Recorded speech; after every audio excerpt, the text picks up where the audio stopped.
There's some. We could even be safer if we eliminated weight cutting. The weight cutting is the #1 health issue in the sport, in my opinion. Yeah. #2 is the brain damage and the impact and the, broken bones and things along those lines. But the #1 is weight cutting because it's so unnecessary.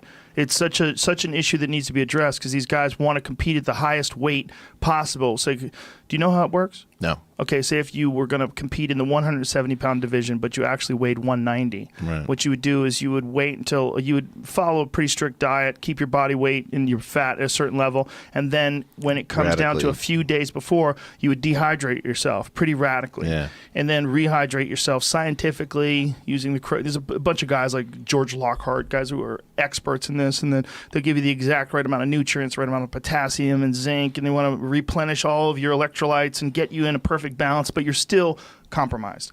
And if you don't have a guy like a George Lockhart or someone who's a real expert in nutrition and understands biology and can get you back into that position, you're most likely going to compete compromised, but you're going to accept that significant compromising because you're going to be a bigger person than the person you're fighting.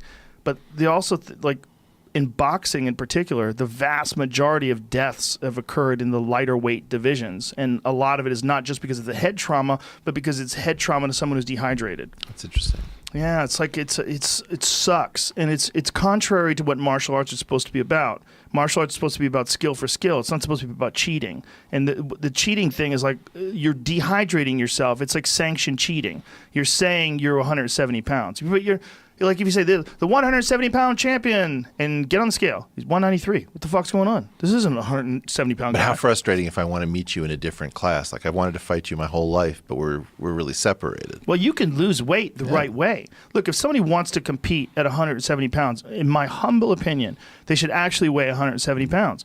My friend Cam Haines is a ultramarathon runner, and one of the things that he does when he gets ready for ultramarathons is he loses body weight, but he doesn't have any body weight to lose. So he'll burn 3,000 calories and eat 2,000 calories, and that's how he loses weight. He lets his body eat itself. So he gets down to the 160s, and that's when he runs these gigantic long races, like 240 miles. But I know he's done this. You can do this. Like, you don't have to dehydrate yourself, but they choose to dehydrate themselves because they replenish and then they get much bigger when they get inside the octagon. When he's 165, he's actually 165. That's just what he weighs, and that's the best way to run 240 miles. So he does it through discipline. But these guys that are doing it, and it's not their fault because it's already been established. It's a part of the sport. It's been there for years and years and years, and it's sanctioned cheating, and everybody does it. And it's the worst part of the sport because it's really damaging to your kidneys, terrible for your organs. Your body starts to shut down when you do it too often. Your body doesn't want to lose weight anymore, so it starts to really hold on to that water. And guys fall asleep and pass out and bang their heads off walls, and fights get canceled. Like championship level fights get canceled because guys black out and crack their head off the wall.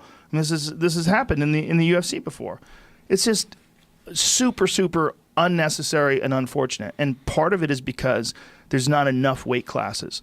There's there's 155, then there's 170.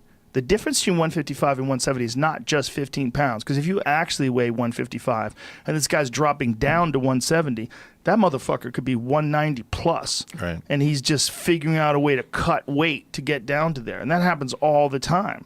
So you're dealing with, it could be 25, 30 pounds difference between you two guys if you actually weigh what the weight class is when you get into the octagon. So people are forced to drop weight. They're forced to go lower. If they want to compete at a world-class level, they're forced to take this extra risk. And it could be mitigated. It could all be stopped by hydration tests. The UFC could step in. All the athletic commissions could step in and say, enough is enough. You're going to fight at what you weigh, and we're going to give you more weight classes so you can figure out what's the weight for you to be best at. And I hope it doesn't take someone dying before they figure this out. Because